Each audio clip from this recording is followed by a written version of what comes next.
If you don't know me now, then you may never know me. Every record you've been blessed with is a testimony.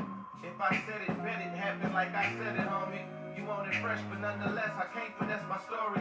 Sometimes I drop the same wisdom, just in different halls. Take you to the same destination in two different cars. Trust me, I could take a pen and make it up. It isn't hard, but then all I be stuck with is they love it, but it isn't God. Welcome everyone to another episode of Crossed Up. I've been extremely excited about everything we've been doing. I just wanted to thank a lot of people because a lot of people have been giving me a lot of positive criticism, and I wanted to really reach out, and they know who they are. I don't really have to name any names, but I'm taking everybody's criticisms as long as it's not negative in the way it's presented, and I'm really trying to add it to what I'm doing, so thank you guys. Also, if you want to reach out to me and do one of these interviews, I'm more than happy, especially with people that are in the church and stuff like that, because I want this not to be my thing. I want it to be God's thing. I want it to be everything that like, if you want to have fun and be on quote-unquote television, I know that it's small and it's not TV, but this is fun and we have a really good time, and Dean and Elena had a great time when we did theirs. But without further ado, I'd like to introduce my guests today. I got Tom and Lisa Mullie, and we're excited to have them. And so tell them a little bit about yourself, guys. I'm Tom, and this is Lisa. We've known Corey now for probably 2 years, and it's been excellent to watch his development and his growth and his stretching out into different ministries. That this video project especially is really a step out, and really excited to see what's going on with it. I'm almost upset that you gave me compliments there, because I can't say the same about you, Tom. Oh, I'm sorry. Don't take it as a compliment. I'm just we can kidding. go downhill from here. I'm joking. Lisa, you? Well, yes, pretty much the same. We're excited about this, and excited for you, Corey, that you're able to use this as a way to share Jesus with everybody. So we're just really excited about that, and can't wait to see what this does for you. Yeah, I'm really, that is, like I said in the very first video, that's the main key here. I'm gonna be talking about all sorts of things. Random things, political things, sports things, but the reality is I want to always point things back to Christ, but the other part is I really want other people to, like, we see all these TV shows and they're all reality TV and they're all this and that, and this is actual reality, and it's magical regardless, and I love it, and that's why I want, and there's so many people that I go to church with or I'm friends with that are just amazing people, and they should have a chance to share their stories and their lives with people, and that's really what I'm going for. And I just want to bring glory to God with all of that. And that's the whole point. Like, that was my whole goal with all of this. And like, hopefully, I want it to blow up. I want it to get big, and I want it to be. But I need a lot of help. Like, that's the whole thing. Is I need people to help invest with me, because it's not just about me, but I need people to invest in the sense of share, like, you know what I mean. All that stuff matters, but really, I could flop and not care less. Like, that's also where I'm at. So. But so I was going to ask you guys, really, when you first came to Community Church and you first experienced what we were, what was your first impression, and how did you really resonate with Alien? My first impression, let me start with why we came to Alien Community Church to begin with. We've been searching for a church, a place to call home, for many years in this area. And it probably made somewhere between 12 to 15 different church stops in this area. Mm-hmm. And honestly, we were sick of the church setting. Yeah, I can imagine. From everything that we had found. And we've been praying, God, where do you want us? We know we need to be involved somewhere. We know we need to be somewhere. But we hadn't got an answer. And then we got a postcard in the mail introducing this church that it was going to be their first open worship service. They were starting in the old Phase Mall. And I looked at it, it was neat. It was a postcard. I think it had a bunch of sneakers on it, and I think they were all different. And I said, this really stands out. You know, this is a well thought out type of thing. What is this? You know, so of course, had to look online because it had the website associated with Ilion Church on it. And Pastor Dean was there, gave a little message about where they were from and who they were, and we were just led to come check it out that Sunday. And honestly, we came in, everybody was very, very cordial to us. That's like the big thing we always get is that we greet, like I'm not trying to boast, but we greet really well. And we make sure that person doesn't feel like they can hide if in the back or wherever they're, but they are acknowledged, because people both want to be acknowledged and they want to hide when they first come to church. So I think that's a good thing that we do. Yeah, we were very welcomed when we came in. From us, for our background, we came in with a lot of skepticism. We were both smiling the first message that the pastor preached that day. Can I share a little bit about that? Because that message that day hit me like a ton of bricks, because it's funny because now, 2 years later, Dean's preaching out of Matthew, and I remember that's where he was preaching out of 2 years ago. Yeah. And he was talking about new beginnings. New beginnings and fresh start, and it just hit me, and I said, okay, you know, but we were cautious. Of course. Because of where we've been. So, From the last video, anybody that watched it, I was the same way. Yeah. I just wasn't trusting, because you meet quote unquote Christian after quote unquote Christian, or church after church, and they're not what they're supposed to be. And like, if you're a Bible believing Christian, and that's where it really all goes back to, you know okay, so you know it's not supposed to be perfect, but you understand what certain building blocks cannot not be there for the foundation, or else it won't hold the building. If a foundation and piece is missing, you know that there's something wrong. So like, I was definitely with you guys in that aspect, in that mindset. But the great, you talk about reality TV, and I'm looking at reality church here, and right from that first day, one of the things that Dean said in his message was, I'm preaching to myself as much as I am to you.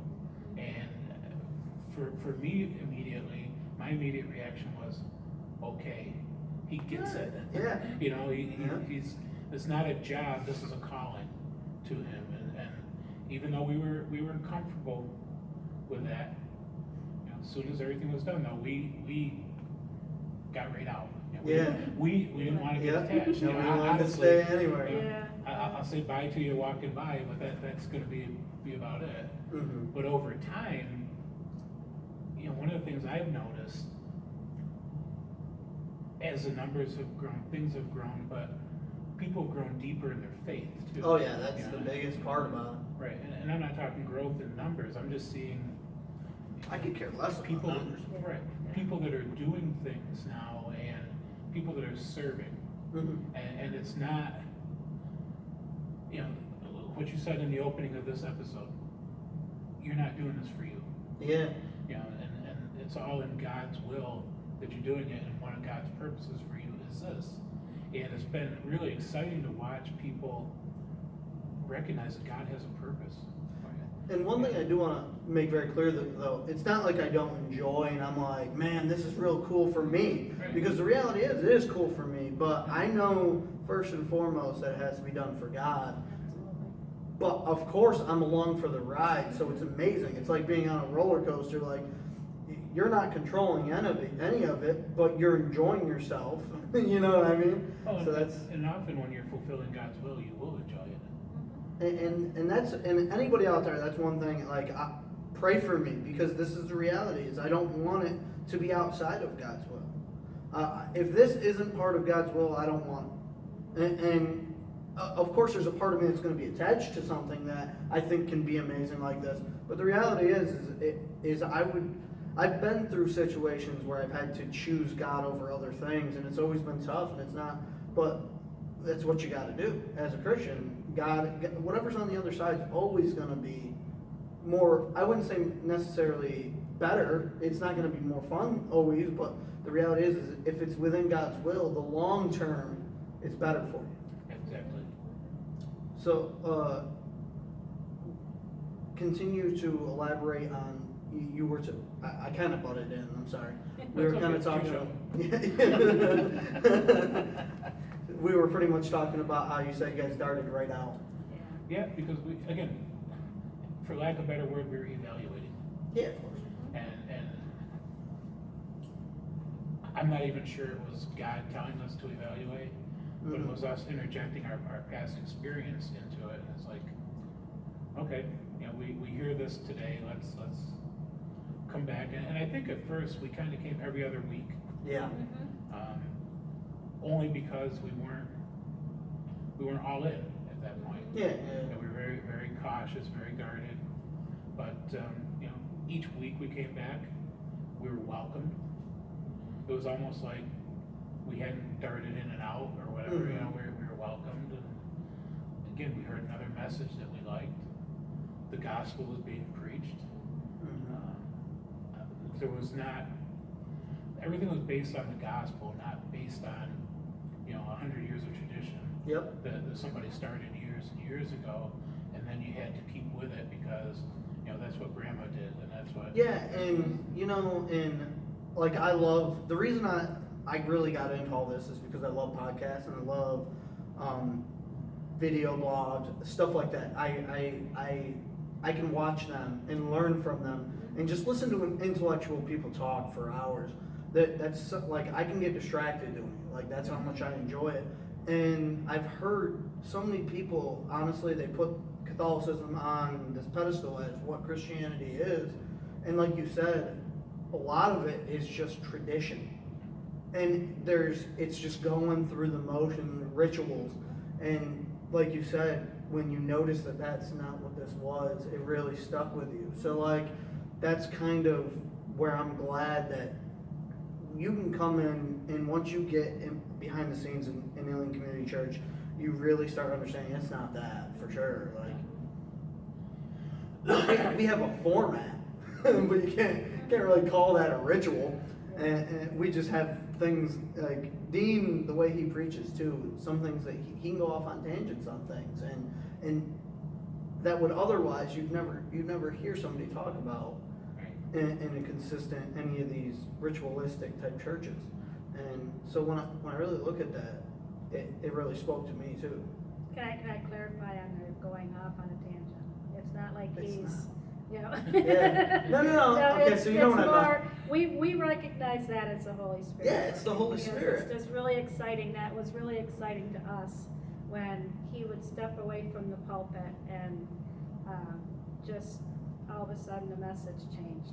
And he had no control over it. It was just, you know, I don't know how many times he would say to us, I have no idea what I just said, because it was all the Holy Spirit just taking over, and that was just so exciting to us. It's intense too, because when we first started, I was up there a few times, and it's draining. Yeah. The Holy Spirit will drain you. Yeah, absolutely. And it's intense. And the one thing I will say too is that there's so much emotion in the way that he preaches that it couldn't be made from a box. Right. I guess is one way to put it.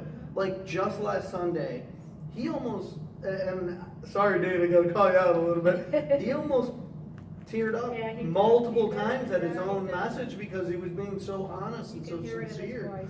And it was awesome to see because it captures people, and the Holy Spirit is speaking through, and that energy and all that coming out of one person, it really, it's real. It's not reality TV. It's real. And that's one of the things I'm very grateful for at Alien Community Church is Dean's willingness to stand in front of everybody and be vulnerable. Yep. You know, so many people will sit in the seats of a congregation and almost put that pastor up on a pedestal, and you know, he's perfect, and you know, beaming that down to everybody else. But he's real, and he'll come he'll come flat out and tell you. I struggle with the same thing that everybody else does, and that's one of the neat things that we found here is it truly is acting like the body of Christ. You know, people have their roles, people are different, you know, different parts of it working around, but that's the way Dean views his ministry, is he's part of the body. And you know what really, really captures me? I've had times where I've talked to people aside, and there's been criticisms of Dean and of some of the stuff we do. Obviously, you're going to have, especially new believers that are like just coming to a place. And one time I got told by somebody, I'm not going to bring up who it was, but they basically said to me, he's an idiot. But the one, and I didn't say this to the person because I didn't think about it, because I've learned a lot since that moment. And I was like, yeah, but is he genuine? Even if he is quote unquote an idiot, and I don't believe he is because I know him personally, I know he's a very intelligent guy. Right. Even if he was, is he genuine? And if he's telling you something that's wrong, is he lying? Is he deceiving you on purpose? Because if he's not doing either one, if he's not genuine and he's lying to you, that makes a difference. But if he's not lying in the sense of he doesn't know, that he believes completely what he's saying, and he's just saying it to you and he's just wrong, that's completely different. You know what I mean? And so when I see those things, I'm like, how can you say that about somebody? He's a genuine guy. I know him to be genuine. So when I hear people talk about that stuff, that's another part of Dean that I'm like, he genuinely just wants to live for God. And that's as simple as it gets, really, with him. So, and that is attractive in its own. Leadership stances, like that's attractive as a leader. Like when you really understand what you're looking for in a leader, that's attractive in a leader. And so I think that drew me as well. And so I definitely understand that from that concept. Yeah, and it's not a common trait. No. Because you know, I look at even in my own life, the way we've been taught, you know, we're always at, what's the ad in the, look in the help wanted ads. Need a self-starter. Need a self-made success person, or whatever. Well, I've tried to do it on my own, and I've tried to be self-made. I'm not gonna go into depth on it, but let me tell you, it didn't work out. I've seen a lot of people try. But once you give up that control and just let God direct it, and you know, Dean, we're picking on you a lot. Yeah. But he's just an example of somebody that's giving up control and allowing God to give him his purpose, and giving him the courage to follow his calling. You know, you think of his story when he was first called into ministry, and first called to come up and plant a church. You know, he was running faster than anybody could. Yeah. You know, he was like a world-class sprinter when it came to that point. But you look at where he is, and I look at the ministry that he's doing here, and people that are coming to God here. Yeah.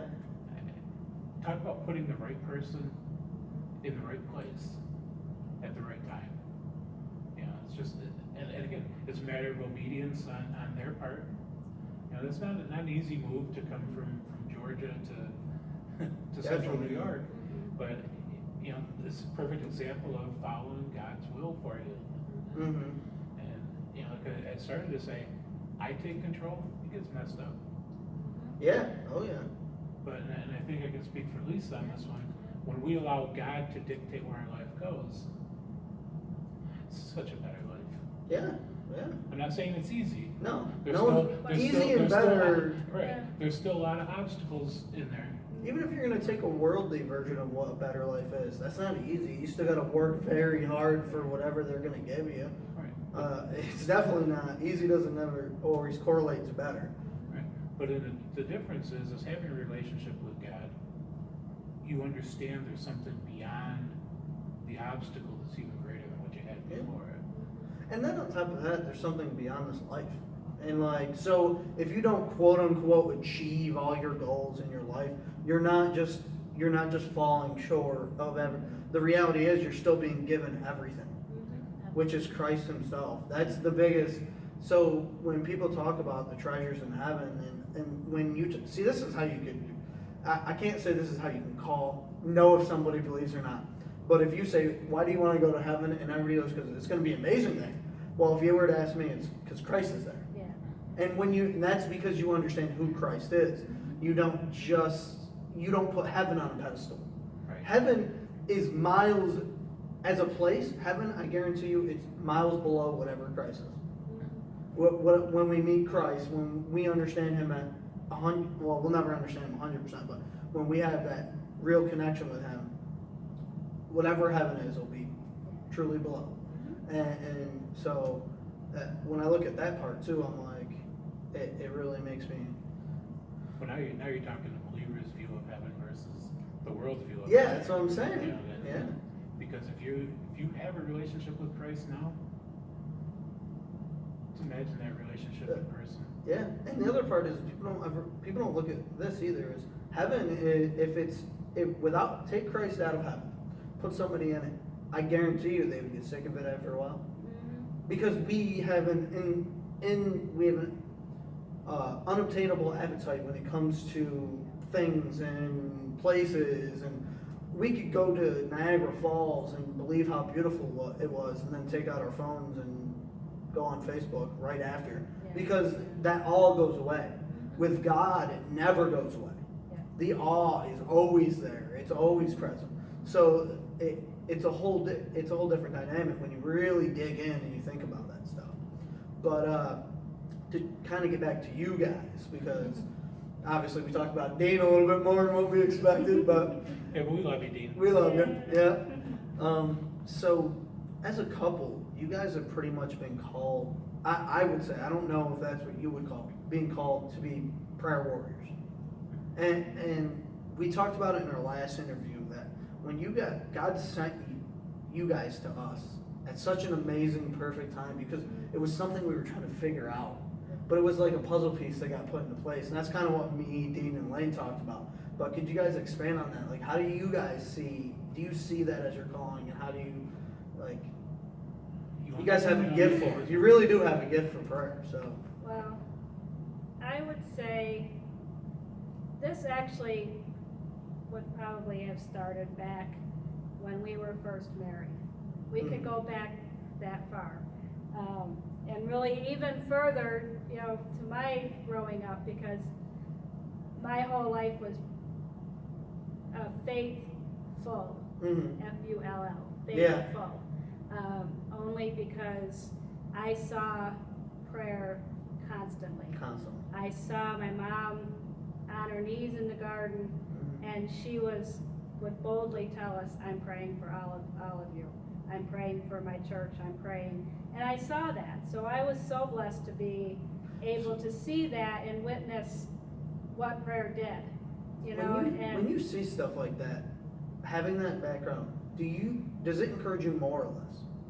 Because it scared me to death. That's what I'm saying. So honestly, it scared me to death, because there was times, even though I grew up in an Episcopal church, and I went to a vacation Bible school. Right next door to the Episcopal church was the Baptist church. Literally walked right across, and there was vacation Bible school. That's when I gave my life to Christ, was at that vacation, because I learned about Jesus, but it scared me because I didn't know what to do next. Yeah. I was 12, 13 years old when I did that. I surrendered at that point, and sometimes you do that and it seems like, well, I'm going to do it because it's going to make mom and dad happy, Yeah, well, that's at that age. The question you're mark trying is, when does your faith become your own? But I was so blessed to have so many great teachers that were faithful teachers, and to have that, and to have that knowledge of what prayer can do and what it does, and then we got, I met Tom, who was completely, The opposite. He really didn't go to church. He had some, aunts and uncles, but, Yeah, my growing up was a little different than yours. Yeah. When I was a real young child, we went to church very faithfully. Yeah. We were there all the time. But due to circumstances, there was a fire in the church at the time, and my father, being a self-employed contractor, wasn't awarded any of the work in the rebuild process, so we never went back to church. Oh, okay. And that was my my impression. And then At you're in a age. household that's like, well, we don't deal with that anymore because, Right. so that honestly, that plants a little seed that's saying, and that's the church's fault, because the reality is they didn't give any, and you gotta think about stuff like that, like people put in hard work like that, they're gonna wanna be somewhat acknowledged at least. Right. That is partly the church's fault. Some of the responsibility comes on, the family's part. As I grew up, a big part of the responsibility fell on me. Well, Yeah. absolutely, but the other thing is, it's the church's responsibility to amend that too, and at least reach out and say, you know what, we were wrong, and so that part falls on them as well. Obviously, the family has to, if they're Christian, they have to really make that choice too, but like you said, it also falls on you in the long run, especially. Right. So when we got married, I mean, we were so unevenly yoked, Yep. as it goes, and I was not the believer. Lisa was, and I think back to later on in life, she had a Bible, and one of your habits you want to tell about how you prayed, and I would, I'm one for writing things down. Mm-hmm. I'm a list person, I love to journal, I love to write things down. Mm-hmm. And I would make little notes and I'd stick them in my Bible, little prayers for Tom. I prayed for Tom, I prayed for, if God allows us to have children, all these little, heartfelt prayers. And I constantly prayed for him, just constantly. Sometimes he knew it, sometimes he didn't.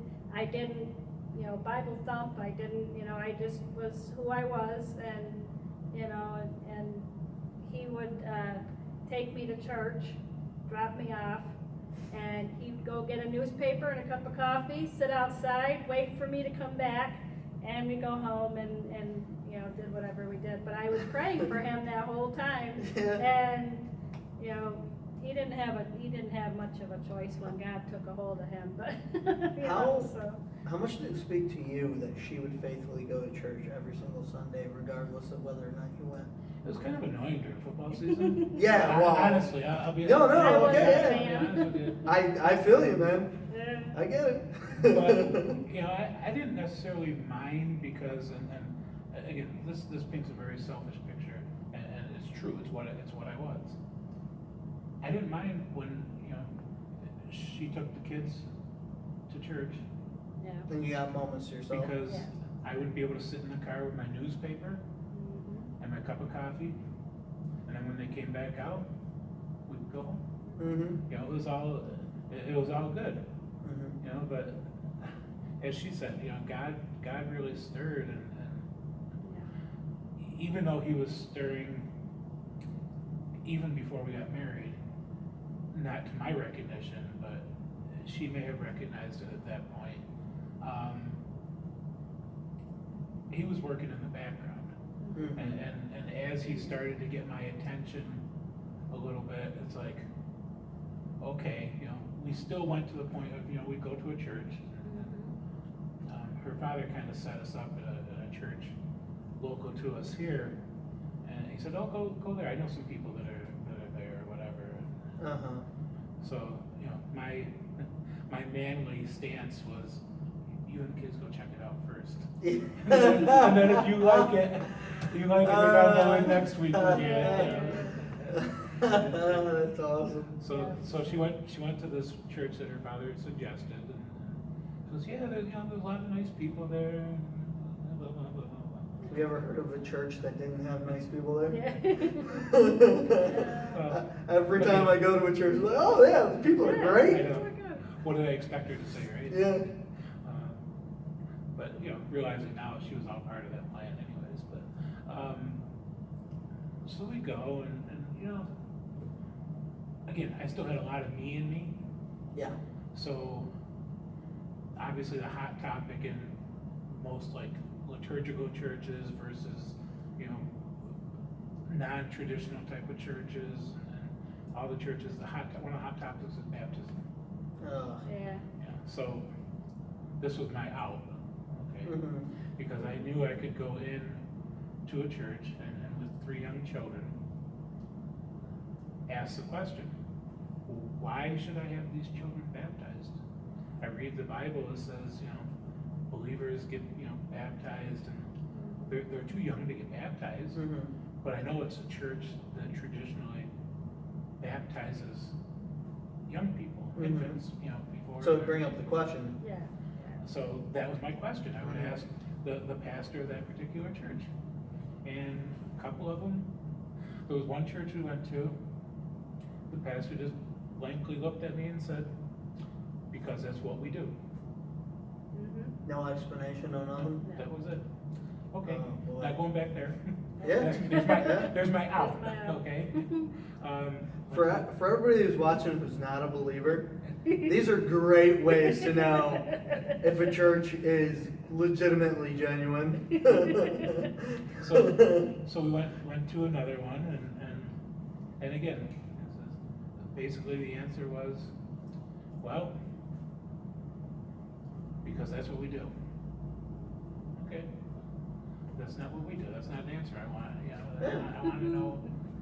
So then she takes me to, again, this church that her father suggested, which I love my in-laws. They were Yeah. awesome people and very faith-based people, and I love them. So if I joke about them a little bit, I do it lovingly. Mhm. So this church that we went to, bring my question. This guy looks at me and he goes, well, what day is available where I can just come up to you and we'll sit down and talk about this for a while? Uh-oh. Oh. Uh-oh. Boy, did I just get in one Uh-oh. All of a sudden I have to do stuff? I know. There's planning to be done? What is this? You know, I was expecting that easy out again. Yeah. You know, but he didn't give me that. And that was probably one of the biggest turning points for me, Mhm. was somebody actually took the time to care and actually Yeah. listen Yeah.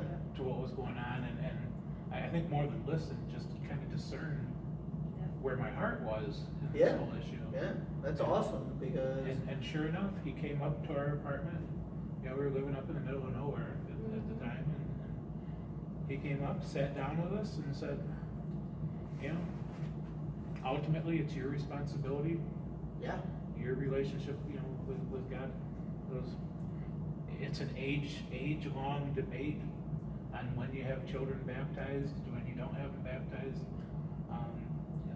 Ultimately, it's up to you. His thought was, you know, what people call baptism for young people really is a dedication, basically. And the churches that baptize young people then later on have like a confirmation type of thing or whatever. But he laid it all out, and you know, I couldn't hate the guy for it. Yeah, because he was You know, honest I with couldn't it. turn around. I didn't have an excuse to go to her and say, no, we can't go back there. So it's already a long story, but make it shorter at this point. That's where we ended up churching, and that's where I started, you know, getting a little bit of God into my life.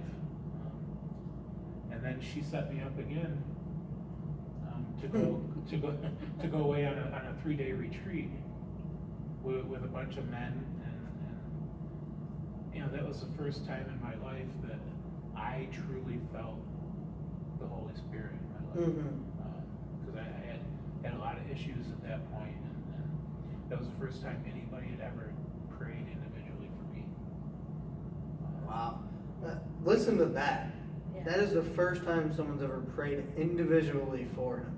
That means more than, like, it could have easily got glossed over, but that's just like my experience around Alien. Like, before Alien Community Church, I've never been approached by anybody from any of these churches. And that's not to knock them in the sense of I don't know what if they're preaching the gospel or not, but to knock them as people have got to come to you, or they got to.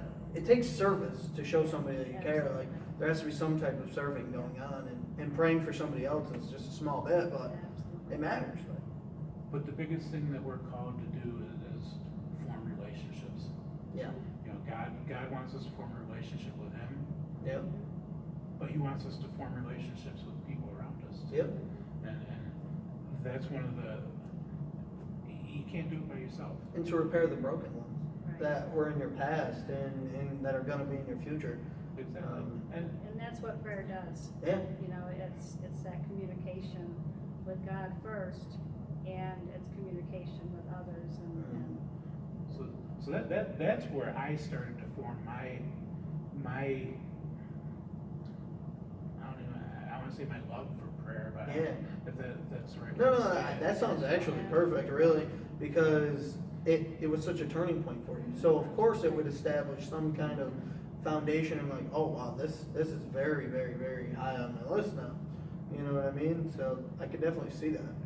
And then probably, you know, to fast forward a little bit, probably about 10 to 15 years ago, we've just felt called to pray for pastors. Mm-hmm. Yeah, I was gonna ask about that There was next anyway. There was a series actually presented by John Maxwell. This happened in one of the churches that he had, where one of the laymen in his church came to him, made an appointment with him on a busy day in his schedule, and he kind of had set his secretary up to kind of like Show him kinda away. shoo him away, because he didn't know this person Yeah. ahead of time. But the gentleman ended up meeting with him, and his sole purpose was God had called him To pray for to him. stand beside him and pray for him in his ministry. And it just brought him to tears that somebody had taken the time out of their life to want to pray for him. But as we were looking at this, we were like, you know, pastors are human. Yeah. Oh yeah. You know, they invest so much of their time and energy in the ministry, and you know, Satan attacks them just like he does, If not more. right? Yeah. If not more than Yep. than everybody else. And I forget all the statistics, but and this goes back to probably the early to mid '90s. The statistics were done on all the different pitfalls that pastors face in their daily routine. And over the course of time, probably in excess of 90% of pastors fall in some area of ministry. Yeah. You know, whether it be through some temptation, you know, it could be through lust or greed or you know, whatever is that, something creates a path for them to fall. I don't know if you guys heard about it, but there's that one evangelist. He's telling his congregation that he needs them to pray and to donate so he can get a private jet. Oh. Like what? So like Yeah. you said greed, so it just popped into my mind. I'm like, Yeah. no one can believe this fool. Well, they lose faith in, you know, they lose the purpose of their ministry. You know, the faith part of the ministry comes out. I mean, I don't know the pastor. I don't know who he is, the evangelist. I'm assuming in my mind, yeah, it's all been a game to him from the beginning, but I'm not sure. I can't say that for certain. But I'm just like, We honestly have encountered some of those types of people in our life, where this first was presented to us in the church that I first came, the one I was talking about before, where the pastor actually said, "Oh, I'll come talk to you." It was that church that we were first introduced to this book that John Maxwell had written. And then upon our journey to our next church, we got to know the pastor there, and he was young in his ministry. This was, I think, his second church that he had. And we formed a relationship with him, and we're just called to pray with him. But to see the things happening in the ministry at that church as a result of being intentional about praying is exciting. yeah, oh for sure. And Now to get back, way back to like when we were first here, we had a calling here. We know we had a calling here, and it took us a while. After the first few times, you could feel Well, God was telling you. We pretty much knew the first time we were here. Okay. But we resisted it. Yeah. Because we You wanted to make sure. We had It's just to like make sure. this. I was fearful, and Yeah. and there's something about going for what is your calling, that you're all of a sudden there's a reinsurance and there's something in the back of your mind like, no, you can be all right, just go for it, do what you're supposed to do. So finally we got the courage and we were comfortable enough where, and I think Deanie Lane is still shocked by it, but this was a few months in. I think this was like in September or October of that year after we opened and started in June. So it took us 3 or 4 months, and one Sunday after church we just said, we'd like to have dinner with you guys some night. I think it shocked him. Yeah. That we actually came up and talked to them. Yeah, because But- knowing them, they were probably planning on coming to you and saying, do you want to have dinner with us at some point? So it's probably the same deal.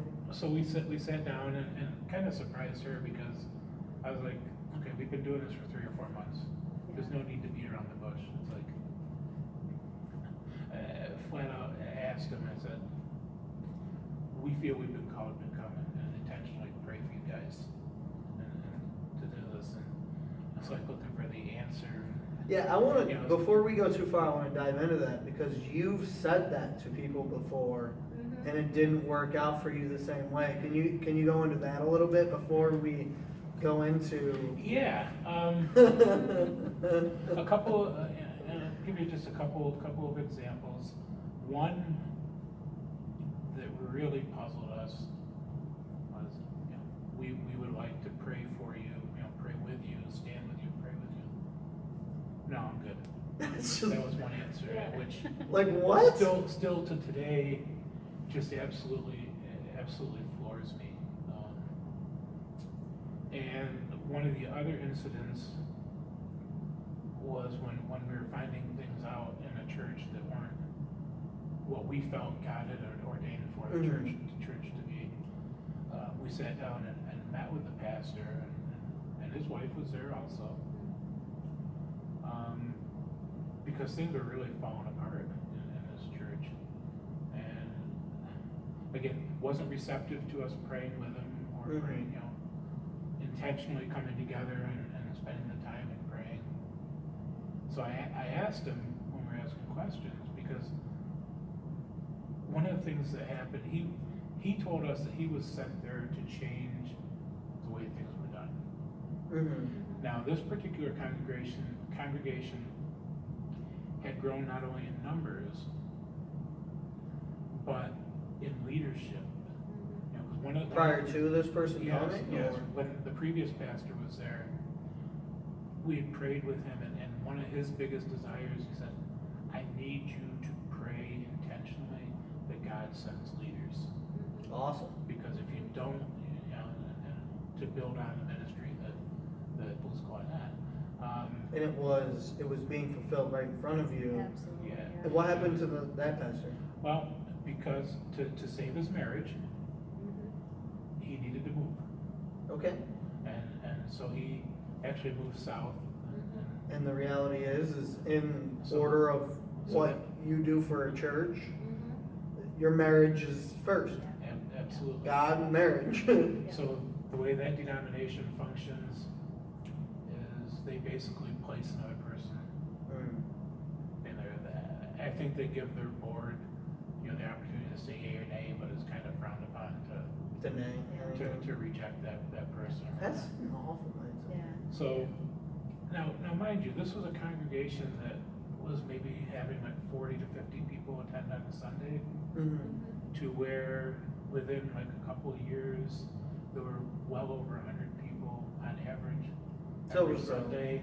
There were leaders there that were heavily involved in ministry. There were things going on almost every day of the week, ministry-wise, in that particular church. Even to a point where we kind of joked amongst a group of us that we might as well just pull mattresses in here and wear, because we're constantly doing stuff. And Might as well just sleep there, right? Yeah. but then after the switch, things started like really going direction, and like I say, it's like, no interest in the ministry. Wasn't this guy part of that though? Didn't he know that this was happening, like the prayer was going like wasn't he a part of that? Did he not know, because he came in totally new out of. Oh, they Yeah. pulled him. Yeah, he was Okay, not. so like, why do churches do that? I've seen that in so many churches that if a pastor, they like call somewhere and then they get sent out. Like, how can you expect someone who has no ties to a place or something like that to really invest themselves? Right, as I was telling you, one of the things he said to us was, he was sent here to change the direction of this church. So I now, said, with that so- back information, I get what you're saying. That's such a negative thing. So my Connotation. question was, the direction of this church was built on a foundation of prayer and seeking what God's will was for this. Yeah. And How did you change from that? This gentleman, literally, his face turned red and the veins popped out, and if there wasn't a desk between us, we still can remember that image to this day. That was scary. I don't know what would have happened if there wasn't a desk between us. That's how threatened, that he was. So that's just, that's a couple, I don't wanna. Yeah, no, clearly that's, get too far but into that it just blows my mind that someone would have that mindset about basically the foundation of everything. But the key to that, I think, too, is the fact that even though that happened, and we were, not just us being attacked, but all these families were also, Dealing with something being from threatened because they were, basically kinda forced to change.